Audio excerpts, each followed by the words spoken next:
ఋష్యశృంగుని లాంటి తపస్వి ఎంత త్వరగా మనిషి పతనమవుతాడో చూడండి, మీరు ఆలోచించండి. బ్రహ్మకైన ఉట్టు రిమ్మతెగులు అంటే ఎలాంటి వాడైనా ఎట్లా లొంగగొడతారు, ఎలాంటి వ్యక్తులనైనా ఎట్లా కింద మీద చేస్తారన్న దానికి ఉదాహరణ ఇది. ఇరాన్ వాడు మేము ఇజ్రాయెల్ను ధ్వంసం చేసి పడేస్తాం అనుకుంటున్నారేమో వాళ్ళు, అట్లా ఇట్లా అని వాడు పెద్ద ప్రగల్భాలు పలికిండు. అమ్మో, ఇరాన్ వాడు సామాన్యుడు కాదు, వాడు ఎవరి మాట వినడు, వాడు నియంత, వాడు 1961లో వచ్చాడు, అక్కడ ఉన్న రాజును గులగొట్టి వచ్చాడు, ఇప్పుడు తప్పకుండా వీడు ఇజ్రాయెల్ని ధ్వంసం చేస్తాడని అనుకున్నారు అందరూ. 3 రోజులలో ఏం జరిగిందో తెలిసిన, ఎవడి బలం చూసుకొని హిజ్బుల్లా యొక్క అధ్యక్షుని యొక్క బలం చూసుకొని ఆ అధ్యక్షుడు స్టేట్మెంట్ ఇచ్చాడో, వాడు బంకర్లలో లోపల దాక్కుంటే వాడిని చంపేసారు వాళ్ళు పోయి, ఇజ్రాయెల్ వాళ్ళు పోయి. ఎట్లా చంపినంటే మీరు ఆశ్చర్యపోతారు చెప్తే.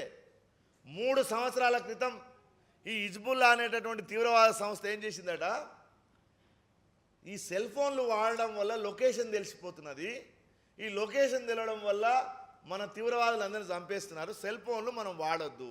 ఏం వాడాలి? పేజర్లు వాడదాం అనుకున్నారట వాళ్ళు. పేజర్లు అంటే మేము 20 ఏళ్ల క్రితం ఉండేవి, చాలామంది ఎవరికైనా సెల్ ఫోన్ లేనప్పుడు ఉండే అనుభవం ఉండొచ్చు. అంటే ఒక చిన్న ఇట్లా నల్లది ఉంటుంది, దాంట్లో మెసేజ్ వస్తుంది, నువ్వు నాకు ఫోన్ చేయగలవని, ఎక్కువ వాక్యాలు లేకుండా పంపాలి మనం. అట్లాంటి పేజర్లు వాడాలి, దానికి లొకేషన్ ట్రాక్ కాదు. అట్లాంటివి వాడడం మొదలుపెట్టిరట వాళ్ళు. పెడితే ఈ ఇజ్రాయెల్ వాడు ఏం చేశాడు తెలిసిన, 3000 పేజర్లు తయారు చేసి వాటిని ఒక దేశానికి అమ్మిండు వాడు. వీడు ఈ తీవ్రవాద సంస్థ వాళ్ళు ఏ దేశం నుంచి కొనుక్కుంటారో ఆ దేశం వాళ్ళు అమ్మి వచ్చి పెట్టిండు వాడు. వీళ్ళు 3000 పేజర్లు తెచ్చుకున్నారు ఆడికెళ్ళి. ఇజ్రాయెల్ వాడు ఆడేందుకు ఎడతారని అనుకున్నాడు. ఈ పేజర్లు అన్నీ ఆడికి చేరినాయి, అందరూ వాడుతున్నారు, తీవ్రవాద లొకేషన్లని తీసుకున్నాడు. దాంట్లో ఆ పేజర్ను ఇచ్చేటప్పుడే, తయారు చేసినప్పుడే ఆ 3000 పేజర్లలో 70% సెల్ ఉంటే 30% దాంట్లో మందు పెట్టిండు, పేలుడు సామాగ్రి పెట్టాడు. పెట్టి వానికి పేజర్ ఇచ్చాడు. ట్రాక్ చేయడానికి ఒక చిప్ వేసి పెట్టాడు, ఎవడెవడు ఎక్కడ తిరుగుతున్నాడని. వీడు ఎప్పుడైతే నేను వారం రోజులలో ఇజ్రాయెల్ని ఖతం చేస్తా అన్నాడు కదా, వారం కంటే ముందే ఒక మంచి ముహూర్తం సెలెక్ట్ చేసి ఒకటే నాడు ఒత్తుతే 2800 మంది మొత్తం తుకుడలు అయిపోయాయి.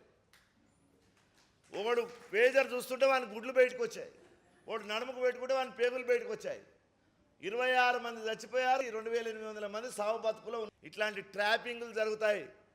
ఈ ఋష్యశృంగుని మీదనే ఇంత పెద్ద ప్రయత్నం జరిగిందంటే మరి ఇవాళ టెక్నాలజీలు ఎంత ఉన్నాయండి.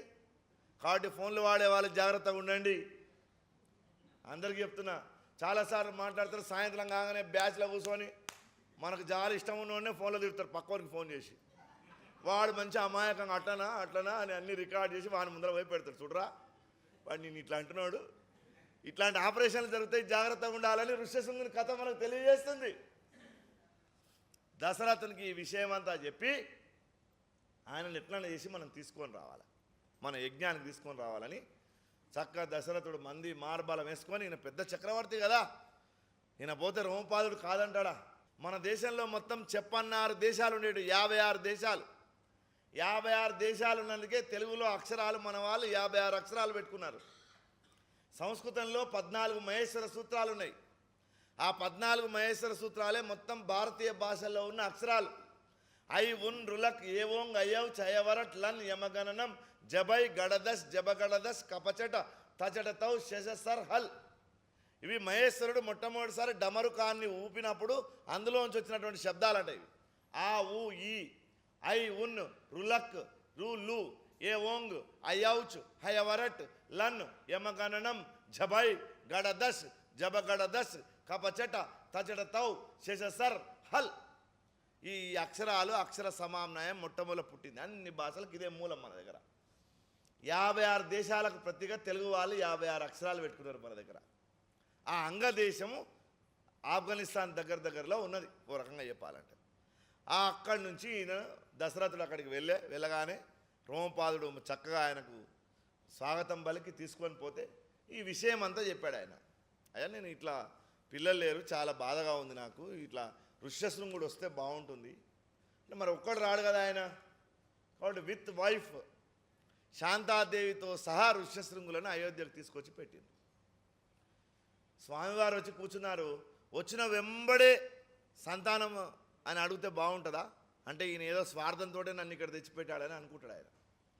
కాబట్టి వెంటనే ఏం చేశారు, ఆయనకు సపర్యలు, ఆయనకు మంచి గెస్ట్ హౌస్, ఫామ్ హౌస్, ఒక రిసార్ట్ పెట్టి ఆ రిసార్ట్లో వాళ్ళిద్దరు నుంచి వాళ్ళకు కావాల్సినటువంటి అన్ని రకాల సౌకర్యాలు ఏర్పాటు చేసి ఆ సౌకర్యాల ప్రకారం ఒక 6 నెలలు సంవత్సరమో చక్కగా ఉంచుకున్నారు వాళ్ళు. ఒక్కరోజు ఇన్ని సపర్యలు ప్రేమతో చేస్తుంటే వీళ్ళు నన్ను ఎందుకు పిలిచిరు అసలు అని ఆయనకు అనిపించదా ఒక్కరోజన్నా? దశరథ మహారాజు రోజు పోగానే అడిగాడు, ఏమయ్యా ఇన్ని అడిగితే కూల్ డ్రింక్ తెప్పిస్తున్నావు, కొబ్బరి నీళ్ళు తెప్పిస్తున్నావు, ఏం కావాలంటే అది తెప్పిస్తున్నావు, వాట్ డూ యూ వాంట్, అసలు నీకేం కావాలి, ఎందుకోసం నన్ను అని అన్నాడు. ఏం లేదు స్వామి, అంత బాగానే ఉంది మా దగ్గర, కానీ సంతానం లేదు, 3 భార్యలు ఉన్నారు అన్నాడు. సరేలే చేద్దాం, మరి ఏం చేద్దాం అంటే అశ్వమేధ యజ్ఞం చేద్దాం. సరే చేద్దాం. ఆయన పొడి మాటలు మాట్లాడతాడు ఆయన. అయితే గుర్రాన్ని వదిలిపెట్టండి అన్నాడు ఆయన. అశ్వాన్ని వదిలిపెట్టండి, ఆ అశ్వం ఎక్కడ దేశమంతా తిరిగి రావాలి, వచ్చినాక యజ్ఞం ప్రారంభం కావాలా. ఎవడైనా అశ్వాన్ని ఆపిండంటే వాని మీదకి మళ్ళీ వీళ్ళ సైన్యం వెళ్ళి యుద్ధం చేసి వాడిని గెలుచుకొని రావాలి, అక్కడ నుంచి అశ్వాన్ని ఇడిపించుకొని రావాలా. అది పూర్వం రూలు, అశ్వమేధ యాగంలో రూల్ అది. యజ్ఞ అశ్వాన్ని వదిలిపెట్టండి అన్నాడు ఆయన. అమ్మ స్వామివారు మాకు అనుమతి ఇచ్చాడని చెప్పేసి అనుకొని ఇక వెంటనే దశరథుడు ఏర్పాట్లోకి వెళ్ళిపోయాడు. అందరిని పిలిచాడు, పార్టీ కార్యకర్తలను మొత్తం పిలిచాడు, ఓ మీటింగ్ ఫంక్షన్ హాల్లో పెట్టాడు.